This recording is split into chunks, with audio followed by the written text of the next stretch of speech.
બોલો સદગુરુદેવની જય, માવારામ બાપાની જય, મુક્તા માતની જય, ભરતરામ બાપાની જય, મનીષરામ બાપાની જય, ગર વિગત ગંગાની જય.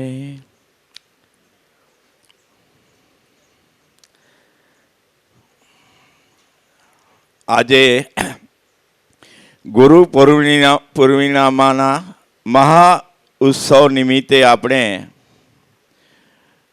બધા સાથે મળી સદગુરુ મહારાજના ગુણગાન ગાઈએ છીએ. બાપા, આપણી ઋષિ મુનિઓની પરંપરામાં આને વેદ વ્યાસની પૂનમ પણ કહેવામાં આવે છે. જે કાંઈ બાપા આજે આપણે આનંદ અહીંયા કરી રહ્યા છીએ એ ફક્ત ને ફક્ત બાપા સદગુરુ મહારાજની અસીમ કૃપાથી જ કરી રહ્યા છીએ. કાલથી જ આપણે ઘણો બધો ભજન સત્સંગનો લાભ મળ્યો. બહાર ગામથી પણ ઘણા બધા ભાઈઓ ગુરુ પૂર્ણિમા નિમિત્તે પોતાનું પુણ્ય પ્રકાશિત કરવા આવેલા છે. બાપા, ગુરુ તો બધાને દરેક ક્ષેત્રમાં જરૂર છે. આજે મનીષ બાપાએ પણ એ જ આપણને સમજાવ્યું. દરેક ક્ષેત્રમાં, ધંધાકીય ક્ષેત્ર હોય, બીજું કોઈ ક્ષેત્ર હોય, જે કાંઈ ક્ષેત્રમાં તમને આગળ વધવું હોય, સંગીત હોય, વિદ્યા હોય, ભણતર હોય, ગણતર હોય, પરંતુ બાપા બ્રહ્મનિષ્ઠ સદગુરુ મહારાજનું શરણ મળવું. એટલે જેવી રીતે બાપા આજે જે વાત કરી કે 184 જોનીમાંથી જે આપણો આ ટોચનો અવતાર છે, આ અવતારમાં જો આપણે ચૂકી ગયા તો પાછા બાપા આપણે 184ના ફેરામાં પાછું જવું પડે. પણ ક્યારે? પણ જો બાપા જેમને પણ બ્રહ્મનિષ્ઠ સદગુરુ મહારાજનું શરણ મળ્યું અને જેમ છે એમ યથાર્થ કરી અને ગુરુ મહારાજને તન મન અને ધન અર્પણ કરી અને જે ભક્તિ માર્ગ બતાવ્યો છે, આજે મનીષ બાપાએ પણ એ સમજાવ્યું ને કે આપણે જીવનમાં શું ખૂટે છે, કે પ્રેમ ખૂટે છે, ભાવ ખૂટે છે, ઈશ્વર પ્રત્યેની લાગણી ખૂટે છે. તો આ બધું ક્યાંથી મળે?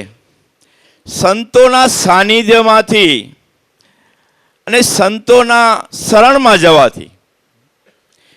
જે બાપા સંતોના શરણમાં પહોંચી ગયા અને જેમને બાપા બ્રહ્મનિષ્ઠ સદગુરુ મહારાજનું શરણ મળ્યું, ગુરુ બ્રહ્મા ગુરુ વિષ્ણુ ગુરુદેવો મહેશ્વર ગુરુ સાક્ષાત પરબ્રહ્મા તસ્મૈ શ્રી ગુરુવે નમઃ.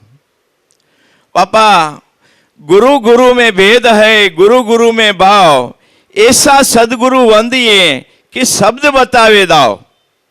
કે બાપા બ્રહ્મનિષ્ઠ સદગુરુ મહારાજ એટલે જેમણે બ્રહ્મની નિષ્ઠા કરેલી છે, જેમણે બ્રહ્મને ઓળખ્યો છે અને જે પોતે બ્રહ્મમય થઈ ગયા છે, એને જ બાપા બ્રહ્મનિષ્ઠ સદગુરુ મહારાજ કહ્યા છે. બાકી તો ગુરુઓનો કોઈ આ જગતમાં કોઈ ટોટો નથી બાપા. પણ જેમણે બાપા સદગુરુ મહારાજનું શરણ મળ્યું બ્રહ્મનિષ્ઠ, એ બાપા માનવમાંથી દેવ અને દેવોમાંથી મહાદેવ અને પરમપદને પહોંચી અને પોતાનું નામ અમર થઈ ગયું.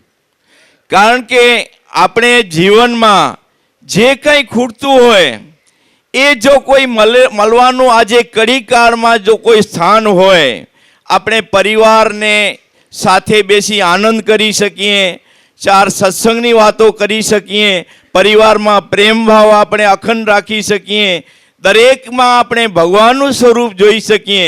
આવું જો કોઈ આ જ્ઞાન મળતું હોય તો બાપા ફક્ત સદગુરુ મહારાજના શરણમાં મળે છે. કબીર સાહેબે એટલે જ કહ્યું કે તીર્થ ગયે 2 ફળ, સંત મળે 4 ફળ, પણ ગુરુ મળે તો અનેક ફળ, તાકા કરને વિચાર. જો બ્રહ્મનિષ્ઠ સદગુરુ એટલે સંતોનું શરણ મળે તો 4 ફર: ધર્મ, અર્થ, કામ અને મોક્ષ. પરંતુ જો બ્રહ્મનિષ્ઠ સદગુરુ મહારાજનું શરણ મળે તો એનામાં અનેક ફળો સમાયેલા છે બાપા. આપણે આ સૃષ્ટિ ઉપર જેટલા પણ આજે મનીષ બાપાએ વાતો કરી, જેટલા પીર, ઓલિયા, પેગમ્બરો જેટલા પણ થઈ ગયા, દરેકે બાપા સદગુરુ મહારાજની શરણમાં જઈ એમની સેવા ભક્તિ કરી અને એમણે જે પોતાનું સ્વરૂપ ઓળખી અને આજે અમર પદને પામી આજે 5,000 7,000 વર્ષ થયા આપણે એમનું નામ આજે પણ એમની જય બોલાવીએ છીએ. પણ ક્યારે? જ્યારે એ પોતાનું સ્વરૂપ ઓળખ્યું. જગત આત્મા પરમાત્માની તો બધે વાતો કરે છે, આત્મા એ જ પરમાત્મા છે, પણ એ આત્મા ઓળખાય કેવી રીતે? પણ જેમને બાપા સદગુરુ મહારાજનું શરણ મળ્યું એમને સૂરજ ઉગી ગયો. એટલે સૂરજ ઉગે એટલે બધું અંધારું દૂર થઈ જાય ને. એટલે આપણામાં જે અંધકાર રૂપી, અજ્ઞાન રૂપી અંધકાર જે છે એ જો સદગુરુ મહારાજનું શરણ મળે તો બાપા દરેક અંધકાર દૂર થાય. એટલે આપણામાં જે જીવ દિશા છે, આપણે જે બાપાએ પણ આજે એ સત્સંગમાં વાત સમજાવી કે આપણા ઉપર જીવ દિશા આપણે પકડીને બેસી ગયા છીએ કે હું જીવ છું, હું જીવ છું. પણ બાપા એ જ કીધું ને, તું જીવ નથી, તું શિવ છે. તો આ શિવ ઓળખાવે કોણ? તો બ્રહ્મનિષ્ઠ સદગુરુ મહારાજ મળે એટલે આપણામાં રહેલો જે અંધકાર છે એ બાપા બધો અંધકાર દૂર થઈ જાય. એટલે ગુરુ શરણમાં આપણે જતા ભય, ભ્રમણા અને સંશય એ દરેક દૂર થઈ જાય છે. જ્યાં સુધી સદગુરુ મહારાજ નહોતા મળ્યા ત્યાં સુધી આપણને દરેક વસ્તુનો ભય લાગતો. આ દિશાનો ભય, ડેણનો ભય, ડાકણનો ભય, પછી જે કાંઈ આપણા ભૂત હોય, પ્રેત હોય, દરેકનો, એક બિલાડી આડી આવે તો એનો આપણે ભય લાગતો. પણ સદગુરુ મહારાજના શરણે જતા, આપણું સ્વરૂપ ઓળખાતા આ બધો ભય, ભ્રમણા ટરી જાય છે. જગત જે યાધિ, વ્યાધિ અને ઉપાધિમાં જે આજે સબડી રહ્યો છે એ આ કળીકાળમાં બચવાનું જો કોઈ સ્થાન હોય તો એ બ્રહ્મનિષ્ઠ સદગુરુ મહારાજનું શરણ છે. એટલે ખાલી મોક્ષની વાતો નથી, પણ જીવતે કેવી રીતે મોક્ષ થાય એની પ્રતીતિ બાપા સદગુરુ મહારાજ આપણને કરાવે છે. આના માટે તમને આજે મનીષ બાપાએ સમજાવી કે પ્રેમ લક્ષણા ભક્તિ, સંતોએ પ્રેમ લક્ષણા ભક્તિ આપણને બતાવી છે. કૃષ્ણ ભગવાને અર્જુનને પણ એ જ પ્રેમ લક્ષણા ભક્તિ સમજાવી ત્યારે વિરાટ સ્વરૂપના એને દર્શન થયા. અને ત્યારે જ બાપા એને જે કાંઈ કામ, કૃષ્ણ ભગવાને એને જે કાંઈ બ્રહ્મ વિદ્યા સમજાવી અને કુરુક્ષેત્રમાં એને જે યુદ્ધ કરવાનું કીધું, એ વિદ્યા યુદ્ધ કરવાનું કીધું, એનામાં જે કાંઈ એને કૌરવોને હણ્યા એ બાપા એ પણ અધર્મ આપણે જગતના દ્રષ્ટિએ સમજીએ, પણ બાપા ગુરુ મળતા એ પણ બાપા ધર્મમાં ખપી ગયું. ક્યારે? કે આપણામાં પણ એવા બાપા કૌરવો એટલે અહંકાર, અભિમાન, લોભ, ઈર્ષા, તારું મારું, નિંદા, આ બધા આપણામાં જે રાક્ષસો બેઠા છે એનું જ બાપા આજે વિદ્યા અને અવિદ્યાનું યુદ્ધ તો દરેકે લડવું પડે છે. એટલે આપણે જે માનવ દેહ તરીકે મનુષ્યનો અવતાર લીધો અને બાપાએ સમજાવ્યું કે 9 ઇન્દ્રિય ખુલી ગઈ એટલે જગત સાથે આપણો બધો નાતો જોડી ગયો. એટલે આપણે આપણું મૂળ સ્વરૂપ ભૂલી ગયા. હવે જો આપણે બ્રહ્મનિષ્ઠ સદગુરુ મહારાજના શરણે જઈ જેમ છે એમ યથાર્થ કરી એમના શબ્દે ચાલી અને સેવા, સત્સંગ અને સમરણ, આ ભક્તિના 3 પાયા બતાવ્યા છે. એ પાયે જો બાપા સાધક ચાલે તો એને જીવનમાં જે કાંઈ બનવું હોય, જ્યાં પહોંચવું હોય એ દરેક ક્ષેત્રમાં એને શક્તિ પ્રદાન આ ભક્તિથી જ મળે છે બાપા. આપણામાં જે બારે આજે પણ બાપાએ એ જ વર્ણન કર્યું ને કે જેટલું ઈંડ બ્રહ્માંડમાં દેખાય છે એટલું પિંડ બ્રહ્માંડમાં છે, પણ આપણીમાં જે રહેલી શક્તિ છે એ જાગૃત ક્યારે થાય? જો સેવા સત્સંગ અને સ્મરણ કરતા કરતા આપણામાં જે સુષુપ્ત અવસ્થામાં જે શક્તિ પડી છે એ શક્તિ જાગૃત થતા આપણામાં જે જીવ દિશા એટલે આપણું મન છે ને એણે પકડી લીધું કે હું જીવ છું, એ હું ફલાણાભાઈ છું, ધીરજભાઈ છું, હંસરાજભાઈ છું, કાંતિભાઈ છું, મનજીભાઈ છું, મનસુખભાઈ છું. પણ જ્યારથી બાપા સૃષ્ટિ બનાણી ત્યારથી આપણે હજારો જન્મ નહીં લાખો જન્મ આપણે લઈ ચૂક્યા છીએ. કારણ કે આ મનુષ્ય અવતાર એટલે ટોચનો અવતાર. આનામાં જો પાછા આપણે સદગુરુ મહારાજને ન સેવ્યા તો પાછો 184નો ફેરો આપણા માટે તૈયાર છે. એટલે જ બાપા નરસિંહ મહેતાએ પણ એ જ ગાયું ને કે આત્માને ઓળખ્યા સિવાય 184 ફેરા નહીં ફટે. આત્માને ઓળખ્યા સિવાય 184ના ફેરા નહીં ફટે. એટલે 184ના ફેરામાંથી બચવું હોય અને આ મનુષ્ય અવતારના ફેરાને આપણે જો યથાર્થ કરવું હોય તો જે સંતો આપણે મોહ નિંદ્રામાં સૂતા છીએ એને જગાડવા માટે બાપા સંતો રાત દિવસ મહેનત કરે છે. એટલે ગુરુદેવ છે બાપા, ગુરુ લેવ નથી. અહીંયા બ્રહ્મની સદગુરુ મહારાજનું શરણ એટલે પ્રગટ બ્રહ્મ કહો, પીર કહો કે પૂર્ણ પુરુષોત્તમ કહો કે પરિબ્રહ્મ પરમાત્મા કહો કે સ્વર્ગ કહો કે જે કાંઈ તમે નામ આપો એ જ બાપા આ સ્થાન છે. જગતમાં આના સિવાય તમને પરિપૂર્ણ અને સત્ય વાતો બાપા તમને ક્યાંય સાંભળવા નહીં મળે. બાકી બધી જગ્યાએ બાપા આપણે કોઈની નિંદાની વાતો નથી કરતા, પણ જે અમને અનુભવ થયો છે ઘણા આપણા સાધક ભાઈઓને ગુરુ શરણમાં જતા એમની જીવનમાં દિશા અને દશા બદલી ગઈ. એટલે ગુરુ શરણ એટલે ખાલી ભક્તિ કરવી, ટીલા ટપકા કરવા અને ભજન ગાઈ લેવા બે એની વાત નથી. આજે એ જ વાત કરીને ભક્તિ એટલે સ્વ અનુસંધાન. સ્વ અનુસંધાન એટલે હું કોણ છું, ક્યાંથી આવ્યો છું અને ક્યાં જવાનું છું. આ 3 વસ્તુ જો સાધક સમજી જાય અને શીખી જાણી લે તો જીવનમાં એમના બાપા એમને સતચિત આનંદનો અનુભવ સદગુરુ મહારાજના શરણમાંથી મળે. અને જેટલા આપણે આ સૃષ્ટિ ઉપર જોઈએ અનેક બારવટિયા લઈ લો, લૂંટારા લઈ લો, વેશ્યાઓ લઈ લો, એ સદગુરુ મહારાજના શરણે જઈ અને એમણે જે કંઈ કર્મો કર્યા હતા એ બધા સદગુરુ મહારાજના શરણે રાખી દીધા અને જેમ છે કર એમ ભક્તિ કરી અને એ પીર ઓલિયા પેગંબર અને સતી થઈને બાપા જગતમાં પૂજાણા છે. એવા તો અનેક ને અસંખ્ય દાખલાઓ આપણે જૂના ઇતિહાસમાં નથી જતા કે વાલ્મીકી લૂંટારો હતો અને એમને ગુરુ મળ્યા અને વાલ્મીકી ઋષિ થઈ ગયા. આપણે હમણાંની આ જે કંઈ આપણે સંતોના શરણમાં જોઈએ છીએ કેટલા માણસો, હજારો નહીં, લાખો નહીં, કરોડો માણસોના જીવન પરિવર્તન થઈ ગયા. જો આજે આ કડીકાળમાં કોઈ સેવા ભક્તિ કે જે કંઈ કરી લેવું હોય અને જીવનમાં જો કોઈ માણી લેવું હોય તો સદગુરુ મહારાજની ભક્તિ કરી અને એમના જે ભક્તિના આપણે 3 પાયા બતાવ્યા છે એ પાયા ઉપર જો આપણે ચાલીએ તો આપણામાં જે જીવ દિશા છે એ જીવ દિશા છૂટી જાય છે. એટલે આપણું મન છે ને એ મન એમ જ કરી બેઠું છું કે હું જીવ છું, એટલે મન આપણા ઉપર પ્રભુત્વ કરી બેઠું છે. એટલે આપણા કુસંગ કોણ કરાવે છે? મન કરાવે છે. એટલે મનનો ખોરાક શું છે કે તારી મારી નિંદા, ક્રોધ, લોભ, ઈચ્છા, અભિમાન આ બધો મનનો ખોરાક છે. હવે એના માટે સદગુરુ મહારાજ આપણે મન એટલે આપણે બાપા સત્સંગમાં પણ સમજાવે છે મન એટલે પ્રાણવાયુમાંથી સ્ફુરણ થયેલો ટુકડો.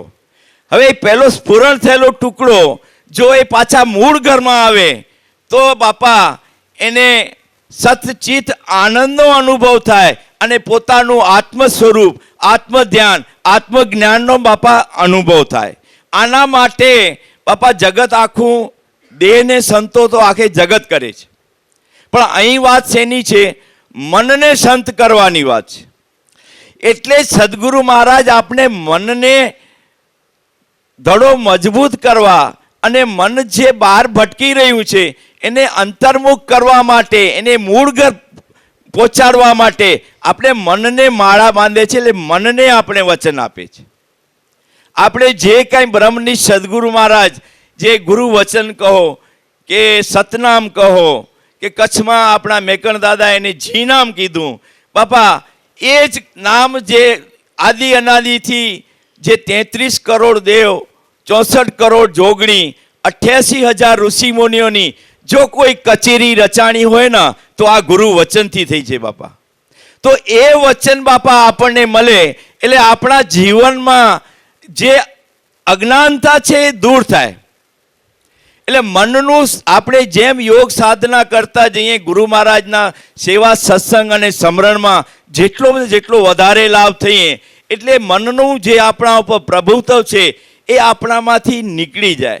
એટલે આપણા મૂળ સ્વરૂપમાં, આત્મ સ્વરૂપમાં આપણે સમાઈએ એટલે પછી આપણામાં જ્ઞાન, ધ્યાન, આધીનતા, રહેણી કરણી, સેવા, સત્સંગ, દયા, કરુણા, આ બધા જે આપણામાં સુસુપ્ત થયેલા ગુણો છે ને એ બધા પ્રગટ થાય આસ્તે આસ્તે. એટલે ક્યાં પણ આપણે ઘણી વખત કહીએ કે આ તો ભગવાન જેવો માણસ છે. એટલે ભગવાન જેવો માણસ એટલે એના પાછળ કોઈ અલગ એને સ્વરૂપ આવતું નથી, પણ એનો ગુણદેશ જોઈને, એની વિચાર જોઈને, એના સંસ્કાર જોઈને, એની રહેણી કરણી જોઈને આપણે એવું લાગે કે આ ભગવાન જ છે. તો બાપા સદગુરુ મહારાજ મળ્યા અને આપણું સ્વરૂપ જો ઓળખાડ્યું તો આપણે જંગલનો રાજા સિંહ હોય, અને બાપાએ ઘણી વખત દ્રષ્ટાંતમાં પણ એ જ વાત સમજાવી છે કે નાનું બચ્ચું સિંહનું એ ઘેટા અને બકરાના ટોળામાં જાય છે. એ મોટું થતાં એના સાથે જ ફરતા ફરતા બાપા એને એમ લાગ્યું કે મોટો બકરો છું. એટલે એ ધણમાં ફરવા લાગ્યું. ત્યારે સિંહ એક ગર્જના કરતો કરતો જ્યારે જંગલમાં ફરે છે ત્યારે એને જોઈ લે છે કે આ તો અમારું જ બચ્ચું છે, અમારો પરિવારનો સભ્ય છે. એટલે સિંહ એના ઉપર પાછળ પડી એને પકડી અને એનું મુદ્રા લેખ એટલે એની મુદ્રા એને એક પાણીમાં એને બતાવે છે, બાપા તું ઘેટો બકરો નથી, તું જીવ નથી, તું ઘેટા બકરા ભેગો ફર નહીં, તો તું જંગલનો રાજા છે. એટલે તું ત્રાળ નાખ, તું મારું મુખ જોઈ લે, તો તારું મુખ તું પાણીમાં જો તો મારા જેવું જ મુખ તારું છે, તું જંગલનો રાજા છો. એટલે આપણને બાપા આવા બ્રહ્મનિષ્ઠ સદગુરુ મહારાજ મળે અને આપણું સ્વરૂપ ઓળખાવે અને આપણે જો એમના શબ્દે ચાલીએ તો બાપા જીવનમાં જે કંઈ આપણે મેળવું છે એ બધું જીવનમાં બાપા મેળવી શકાય. જો કે મનુષ્ય અવતાર એ મોક્ષનું ટીલું લઈને જ આવે છે. બાપાએ આજે પણ સત્સંગમાં એ સમજાવ્યું ને કે મનુષ્ય અવતાર એ મોક્ષનું ટીલું લઈને જ આવે છે, પણ આપણે મોહ નિંદ્રામાં એટલા સૂતા છીએ એના માટે જગાવવા માટે બાપા રાત દિવસ સંતોની મહેનત છે. આપણે જોઈએ છીએ બાપા કે જે કાંઈ જ નહોતું ત્યારથી આપણે સદગુરુ મહારાજ માવારામ બાપા જગદંબા સ્વરૂપ મુક્તામાં એટલી બધી રાત દિવસ મહેનત કરી અને જ્યારે આ ભક્તિનું બીજક વાવ્યું ને ત્યારે જ બાપા આ ધર્મના નેજા ખડા થયા છે. અને આ ધર્મના નેજા ખડા થયા એટલે જે આ કોઈ સાદી ધજા નથી બાપા. આ ધર્મની નેજા નીચે બાપા હજારો નહીં કરોડો જીવોનું ઉદ્ધાર થયું છે, ત્યારે ધર્મના નેજા ખડા થાય છે. બાકી નેજાઓ તો મંદિરે તમને જોવા મળશે, પણ આ ધર્મના નેજાઓ જેના નીચે આજે જે સંતો આપણા માટે મહેનત કરે છે, પુરુષાર્થ અને પરમાર્થ, જીવ માત્રનો કેમ ઉદ્ધાર કરવો એ જ એમનું લક્ષ્ય. એમને કોઈ દ્રવ્ય ભેગું કરવા માટે નહીં. આજે પણ જુઓ આ મનીષ બાપાને દેહ વિલય થયા એને આજે 6-7 વર્ષ થઈ ગયા, એના પછી પણ બાપા જુઓ આ પ્રાંગણ કેટલું હતું ને કેટલું મોટું થયું. એના પાછળ બાપા આપણે અન્નપૂર્ણા કહો, જગદંબા સ્વરૂપ કહો, શ્રી મુક્તામાની અઢળક મહેનત, ભાવ, પ્રેમ, ભક્તિ અને મનીષ બાપાની પણ એટલી જ મહેનત અને એટલું સમર્પણ અને પરમ પૂજ્ય ભરતરામ બાપા જે બેંગ્લોર લઈને પણ સાધકોને જગાવવા માટે, એનું મૂળ સ્વરૂપ ઓળખાવવા માટે, એટલે એનું કલ્યાણ કરવા માટે બાપા રાત દિવસ સંતો મહેનત કરે છે. એટલે આપણે જે કાંઈ કરશું ને એનામાં આપણું કલ્યાણ છે. આજે ભક્તિ માર્ગમાં આપણે અહીંયા આવ્યા, 4 બાપા સાથે સત્સંગની વાતો સાંભળી, એ જીવનમાં જે કાંઈ ઉતારી એને જો આપણે વાગોળશું, ગાય જમ્યા ગાય છે ને ખાધા પછી બેઠે બેઠે વાગોળે છે, ત્યારે એને એનો સ્વાદ આસ્તે આસ્તે આવે છે. આવી રીતે બાપા જે સંતો આપણા માટે જે કંઈ શબ્દો કહેતા હોય એ જીવનમાં આપણે જો વાગોળીએ તો બાપા આસ્તે આસ્તે આપણા જીવનમાં ચિંતવન કરતા કરતા કે સાચી વાત છે, બાપા જે વાત કરતા હતા એ વાત સત્ય છે. એટલે આપણે જે કાંઈ ભટકી ગયા છીએ, જીવ દિશામાં ભટકી ગયા છીએ, એનામાંથી મુક્ત કરવા માટે અને મોહદિંદ્રામાંથી જગાડવા માટે બાપા સંતો મહેનત કરે છે. તો બાપા સંતો તો પોતાનું કામ કરે છે, પણ ચાલવું તો સાધકને જ પડે ને. એટલે સેવા, સત્સંગ અને સમરણ, આ ભક્તિ માર્ગના જે 3 ભાઈયા આપણે સદગુરુ મહારાજે બતાવ્યા, એના ઉપર આપણે ચાલી અને મનુષ્ય અવતારના ફેરાને આપણે યથાર્થ કરીએ. સદગુરુ મહારાજની જે પરમ કૃપા છે આપણા ઉપર, એ અસીમ કૃપા દરેક સાધુ ઉપર બાપા વરસી રહી છે. કોઈને પણ બાપાએ ઓછું નથી આપ્યું, દરેકને એટલું જ આપ્યું છે. બાપા હું તો એ કહું છું કે આવું સ્થાન તમને જગતમાં ક્યાંય નહીં મળે.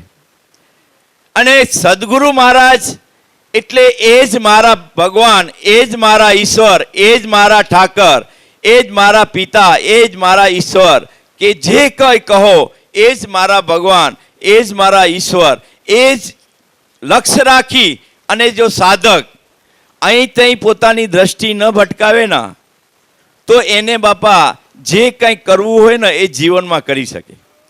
આના માટે જ બાપા આપણે વાત કરીને કે આપણે કે જે ગુરુ વચન મળે છે ને એ ઈશ્વરનું નિર્ગુણ નિરાકાર સ્વરૂપ જ છે બાપા. અને એ નિર્ગુણ નિરાકાર સ્વરૂપ બાપા કોઈ સામાન્ય વ્યક્તિઓને મળતું નથી. જે 33 કરોડ દેવતાઓ છે, 64 કરોડ જોગણીઓ છે, 88,000 ઋષિમુનિઓ છે, એમની પાસે જ બાપા આ સેવા, સત્સંગ અને સમરણ છે. તો બાપા સદગુરુ મહારાજના શરણમાં રહી આપણે જે કાંઈ આજે આનંદ કરી રહ્યા છીએ, એમના શબ્દે ચાલી અને એમની જે કાંઈ મહેનત છે એને આપણે યથાર્થ કરી અને પરિપૂર્ણ કરીએ અને આપણા મનુષ્ય અવતારના ફેરાને આપણે સફળ કરીએ. અને ગુરુ મહારાજના ચરણમાં વંદન કરું. બોલો સદગુરુ દેવની, મહારામ બાપાની.